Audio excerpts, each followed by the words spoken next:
multiple British Supersport champion, returning to the class for 2021 and doing it in style, topping the Alton Test last time out. We have Jack Kennedy joining the show. Not a bad start to your year, Jack. Yeah, it's pretty good. I suppose we haven't had a lot of track time yet. We had a okay time at Silverstone, but Snetterton wasn't great. With the 2 days we got really hampered by weather and temperature. So Alton Park is probably us finally sort of getting some sort of feel and set up for the bike. And we changed suspension manufacturer as well from Snetterton to Alton Park as well. So there's a lot to get used to and a lot to feel for at the minute, but so far I'm pretty happy. I mean, I might be stating the obvious here, but I'm assuming the goal is to win the championship. Yeah, definitely. That's what Kawasaki want me to do, really. They want me to put the 636 on the map, and providing I win the Supersport Championship, I've got a Superbike ride with Kawasaki the year. That's definitely me. I'm going out to win races and win the championship. Yeah, I'm not going out to make up the numbers, that's for sure. Of course, and I mean the Kawasaki's been a rider that we've a bike rather that we've seen really strong in the stock class. Hasn't quite been able to beat the Yams in the Supersport class. I'm assuming you have full faith in it. Yeah, look, the bike feels really strong. I feel it's got great potential, and I think it's only early days with the bike, because we don't even really have a good base setting that we know that will do us for all the tracks. So as I said, we've changed suspension manufacturer as well to K-Tech. So we're trying to understand a lot of things at the minute and what works best for the bike, because it's a little bit different to the Kawasaki 600. So none of the all data and stuff like that really works for the bike. So yeah, we've a lot to figure out, but I feel like the bike's got great potential, and I've got a great team around me as well. So I'm full faith in everyone to get the job done this year. What's that like moving from? Because I'm assuming obviously most of the time most setups tend to be on Öhlins. What's that like moving from that to a manufacturer like K-Tech? Well, we actually started the season on Mupo suspension, which is an Italian brand. The team wanted me to try it, so we gave it a go, and we were just struggling to find any feel really with the rear, and we put the K-Tech in, and I got the feeling that I needed from the rear straight away. I really struggled in Silverstone to get feel on the rear, and with a Supersport bike as well, coming from a Superbike, you really have to open the gas hard on the side of the tyre on a Supersport bike to get the lap time, whereas it's the last thing you want to do on a Superbike, or else you'll end up in the sky. So I was really struggling for lap time in Silverstone, but I just couldn't get the feel that I needed to open the gas on the side of the tyre, and I started nearly not doubting myself, but thinking this is going to be a harder switch back than what I thought it would be. But as soon as we put the K-Tech in Alton Park, I got that feel that I needed, and I suppose it showed in the lap time. Yeah, I mean, this year as well, going against your old team, they're looking pretty strong as well with Brad Peary on the Yamaha. Yeah, they've got a great young rider lineup this year. Brad Peary showed a good potential last year, and topping a few sessions and qualifying on pole and stuff like that. And young Rhys Irwin as well, who I've been helping really come up really, and since he came over to the UK. And stuff like that, him and his brother Keelan. So I have a great relationship with them too, and it's great to see them get the opportunity with the Appleyard McCallum team, because they're such a fantastic team. So it'll be strange battling against them this time instead of riding for them. But now, I mean, you've won with them, so now it's all the incentive to go out and beat them. Yeah, definitely. They're the benchmark. They're the team that have, won the most British Supersport championships. So. I suppose I'll just have to go out and beat them this time. For sure. I mean, also with the Kawasaki, we've seen sort of in Supersport last year and in the past that with the 636, a lot of people are going for that hybrid where they're sort of swapping the 600 engine with the 636 chassis or vice versa. Is that something you guys are doing, or are you keeping it pure 636? Yeah, fully 636. I don't think the hybrid way is the way to go, really. I think maybe you can get a little bit lost in what you're doing.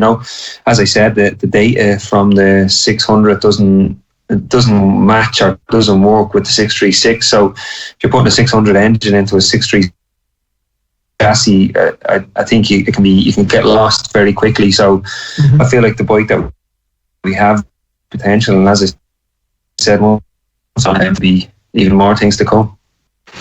And you could quite arguably say as well, the 636 engine is one of the main strengths of the 636 because it's got that pull off the corners. Yeah, the bike feels really strong. It feels as strong as my R6, which is the R6 is obviously the benchmark in the class and have such a really strong engine. And I got with a few R6s in the Open Park test as well.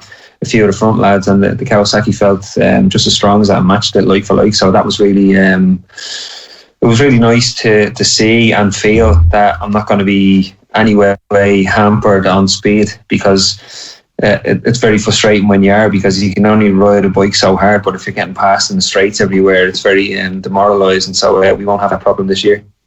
No, absolutely. And I mean, the team you're with as well, you've worked with them in the past before as well, so that should go in your favour.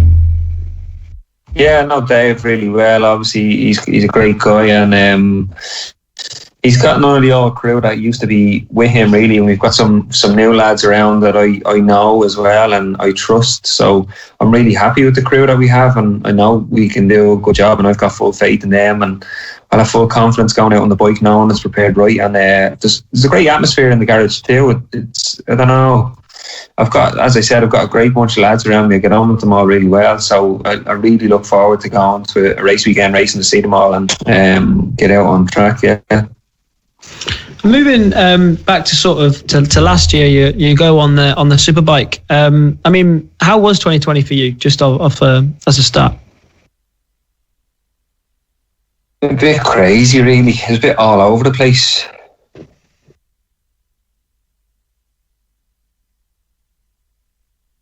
Can you hear me? Yeah, sorry, I think you might have just dropped out for a second. It was a bit of a crazy year, really. It was a bit all over the place. I didn't know which way it was going to go. Everything was sort of up in the air. One minute I had a ride, the next minute I didn't, and I had another ride. It was just a bit crazy. And then obviously with the whole COVID situation as well, made stuff even more complicated. You started the year with the tag team, didn't you? It seemed like you were having a lot of brake problems at the start of the year. Was you and Dan both having brake fade, was it? A little bit, yeah. There was a few other little issues here and there, but yeah, like I felt like the Yamaha was a good bike. Obviously, they had an underlying issue in the team with the chatter problems during the race, but it definitely wasn't something I was prepared to give up on. I wanted to keep working and try and fix the solution, but the team didn't want to do that, and they pulled out and left me with no ride for the year, which wasn't ideal, to say the least. You had some good results with the RAF team towards the end of the year. I think you even were pole on one race at Donington. Was you hoping that you would get another chance in Superbikes, or was Supersport always where you wanted to go back to? Yeah, no, I wanted to stay in Superbike and prove myself in the class, because I know I can run at the front of it, given the right bike and the right team with the right winter testing program, and to get comfortable on something. I suppose I just had to jump straight on the RAF bike and straight out into a race, really, which was tough, but I really enjoyed it. And as you said, we had some great results on the bike and really enjoyed riding for the team, but it just wasn't possible to stay there for Superbike for this year, really, with funding that the team couldn't secure, really, to run two Superbikes. So my best option was to come back to Supersport, really, and Kawasaki are quite involved in the deal. As I said, it's a 2-year deal for when the Supersport Championship I get to step back up to the Superbike. So I'm pretty happy with where I am at the minute. Yeah. Are you sort of dead set and focused on trying to get back into the Superbike class in the future?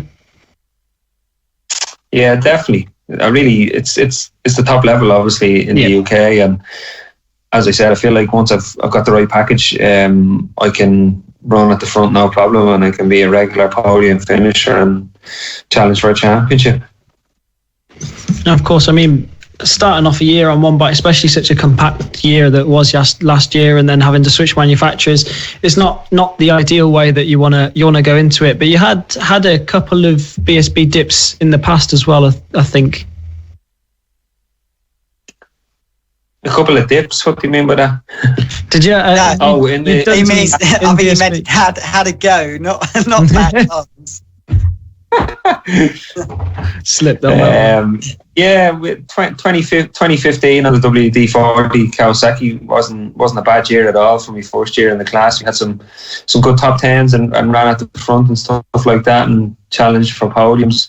2016, the bikes got stolen and fair to say we never got the same bike back and we had to start from scratch then at a different crew and things didn't really work out and I was pushing the bike past its limits all the time, what it was capable of, and you can only stay on it for a bike so long, pushing it past its limits, and I was just getting injured every single weekend. I had broken bones the whole year. I don't know if I ever rode the bike when I wasn't injured. So 2016, I ended up walking away from it then towards the end of the year, just because for my health and for my life really.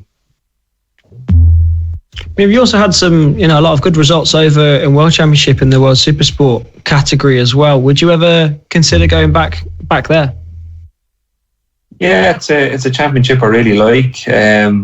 Some great racing on there at the World Supersport the weekend in Aragon.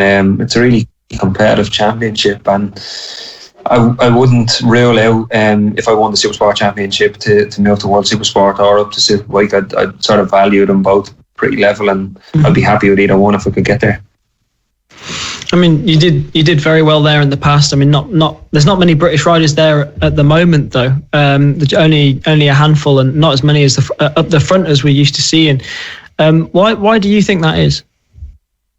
It's too expensive to get to World Supersport. The money that the teams are asking is absolutely ridiculous for some reason. It's gone through the roof, and also you've all your travel on top of that as well, and accommodation, which is massive obviously to travel the world. It costs a lot too. So I think the funding is the biggest thing. I think that's maybe likes why you didn't see, say, Rory Skinner or Brad Jones go to World Supersport, because the money that the teams are looking for is extortion really.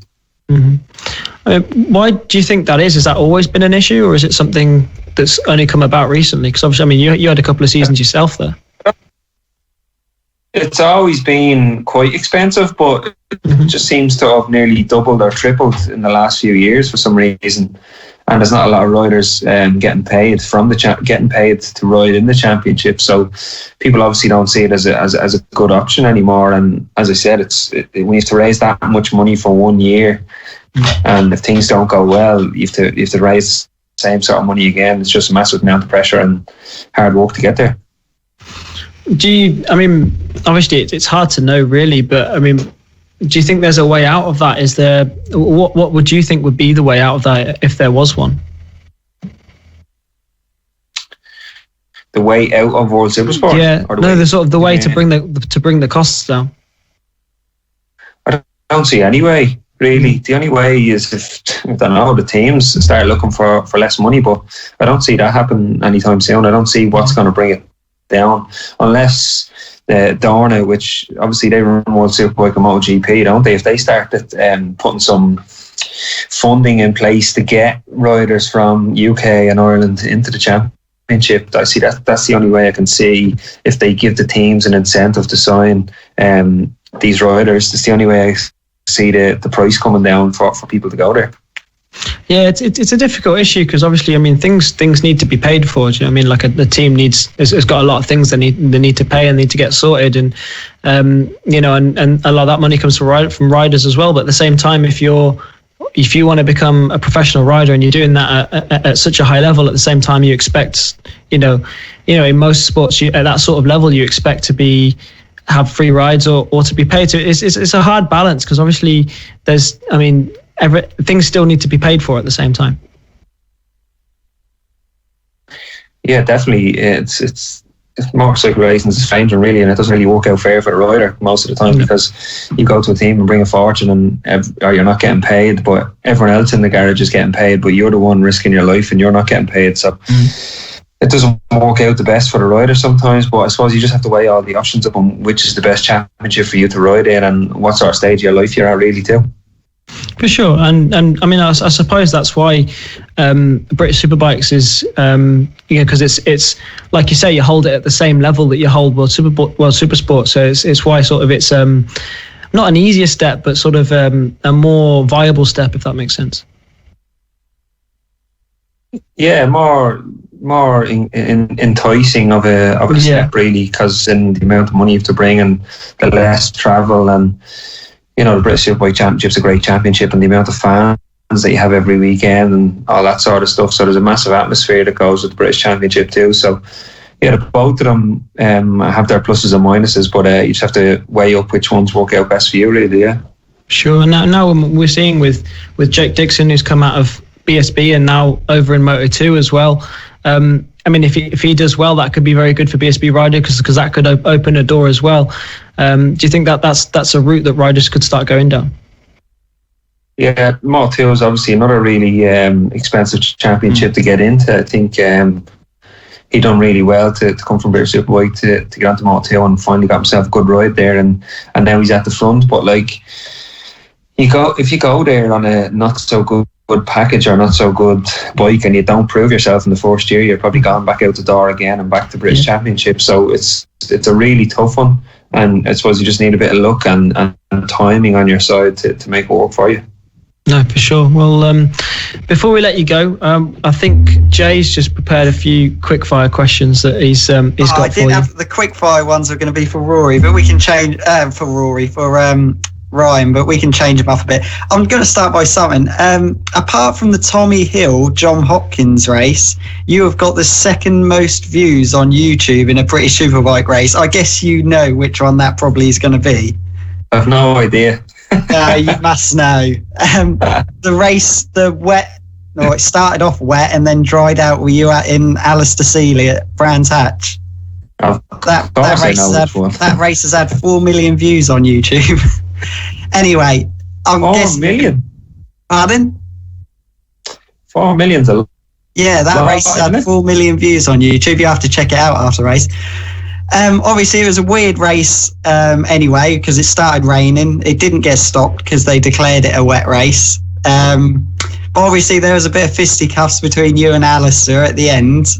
Was that something that had been brewing for a while, or was that just a few dirty moves in that race? It was only brewing for 10 years, yeah. I can see why it happened. From watching it, I thought it was because when you both crossed the line, he kind of pushed you towards the curve a little bit. Was that what it was? That's exactly what it was. Yeah. So, it was an excellent race there. I don't know if you've watched it back, but it was an excellent race to watch. Of course, I've watched it back. Yeah. Yeah. So quick fire questions. Would you take a World Superbike title or a MotoGP win? World Superbike title. Oh, that's very against the odds. When you were growing up, who was your idol? Tarmac idol, shall we say? I don't know if you came from motocross. No, Tarmac. Probably have to be Rossi. Yeah. If you ever had the opportunity, would you go race on the roads, Isle of Man, Northwest? No. No chance? I've been to the Northwest and really enjoyed the atmosphere and the racing, and I say to myself, maybe I wouldn't mind giving this a go, but then you see it absolutely lashing rain with oil spills everywhere and the speed if to do it, and I'm like, do you know what, I'm glad I'm standing here watching it, but I've massive respect for the guys that do it. But that's exactly the same answer what Steve Brogan, he said if they didn't ride in the rain at the Northwest, he said he'd do it, but he said he just if it's treacherous conditions, he just said he wouldn't even bother going out, and teams probably wouldn't like that. No, you'd be sacked straight away. When it comes to training, what sort of stuff do you do? Are you a pedal bike runner? I'm more pedal bike due to ankle injuries and feet injuries, but with the lockdown and gyms being closed, there's only so much cycling you can do, so I've started back running again. Yeah. Also, do you have a road bike license, and what bike do you have if you do? I don't have either. No? No. Oh, there you go. Car? What car do you drive? An Audi A7. An Audi A7? Oh, very grown up. I think that's about everything from me, Trystan. I didn't really have them set up for Jack. I had them set up for Ryan. Oh, sorry. Did I catch you out on that one? I mean, most of the quickfire questions you tend to ask are all the same questions anyway. So I thought you'd be able to translate it. No, I was going to ask Ryan if he had a go in an RAF jet yet, but I'm guessing he hasn't. I bet he gets asked that all the time, though. Yeah. Did you get the opportunity, Jack? Because obviously you were there for a little while. No. No. Would you go up in one if you did have the chance? Maybe, yeah. Yeah, that's something on my bucket. There you go. That's something I normally ask, don't I? Away from racing, what is top of your bucket list? To be the best father that I can be for my daughter. Oh, excellent answer. Excellent answer. Thank you, Jack, for all your answers. Cheers. Awesome. Thank you. Thanks a lot for coming on. We wish you the best of luck for this season. We'll be watching for sure. Hopefully we can see that Kawasaki on the top step. You will see it on the top step. Perfect. Awesome. Confidence. Take care. Thanks a lot for coming on the show. Cheers. Thanks, lads. See ya. Thank you.